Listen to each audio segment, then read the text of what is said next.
Now, once we get the authoritative DNS server address by using whois, we can identify any additional hosts in the domain, such as FTP server, mail server, and so on. If there are any other services in this domain, we can also extract information from them. Now, another way to discover subdomains and the host is to query search engines, and then you can compare the results. Okay, so here you might be confused about host and subdomain, so let me give you a quick explanation.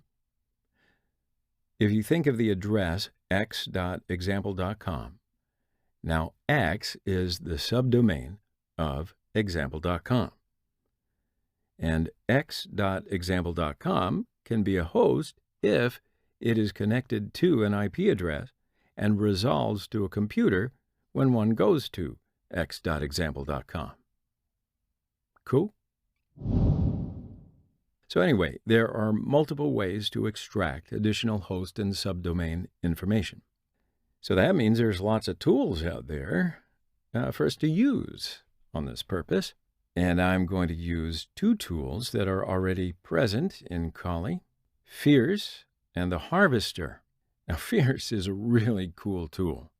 Besides that, it uses brute force methods to get subdomains. Also, after it finds a valid host, then it performs a reverse lookup to uncover additional hosts. And here are the options for Fierce.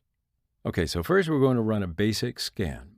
So type fierce-dns google.com/root/desktop/googleinfo.txt and hit enter. So the DNS parameter specifies the domain that you want to scan. So in our example, it is google.com. By default, Fierce runs in single thread mode.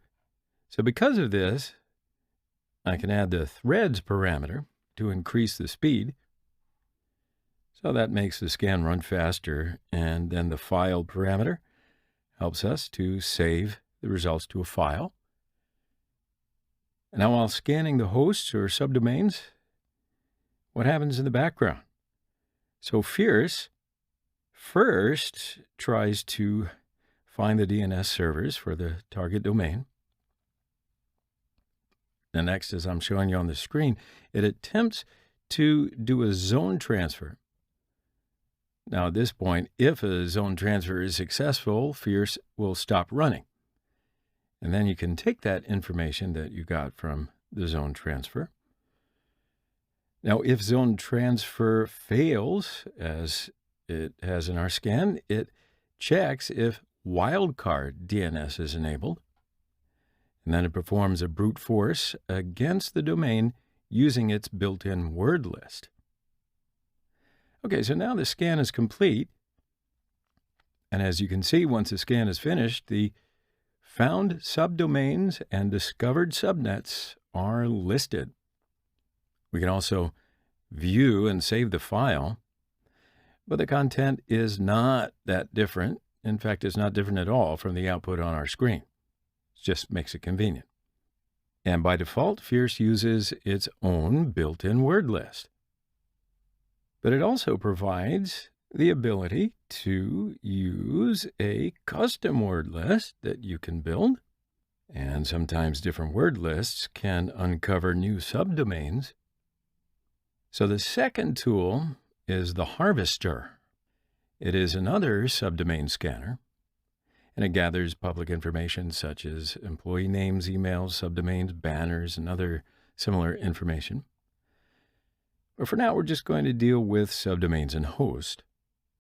And type Theharvester, and you'll see options.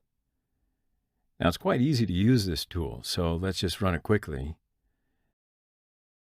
Type Theharvester-D and the domain that you want to search. So in my case, of course, it's google.com. It might be strange because I will be using Bing to search for google.com. But by using the B parameter, you can provide a data source. L parameter limits the search output. So the Harvester will analyze the first 500 search results of Bing about google.com. And finally, the F parameter helps us to save the result to a file. Okay, so hit Enter to run. And first, the search is conducted.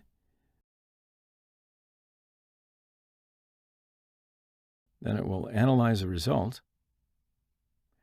Okay, so here's what we expected to see. So now, go to the saved file directory. I'm going to go to the desktop, and here's a file. So let's have a look. So it's not very different from the output that's on the screen,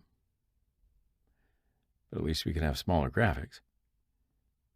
Great, so you can run these tools or some other ones if you wish for your target. You can go ahead and practice that.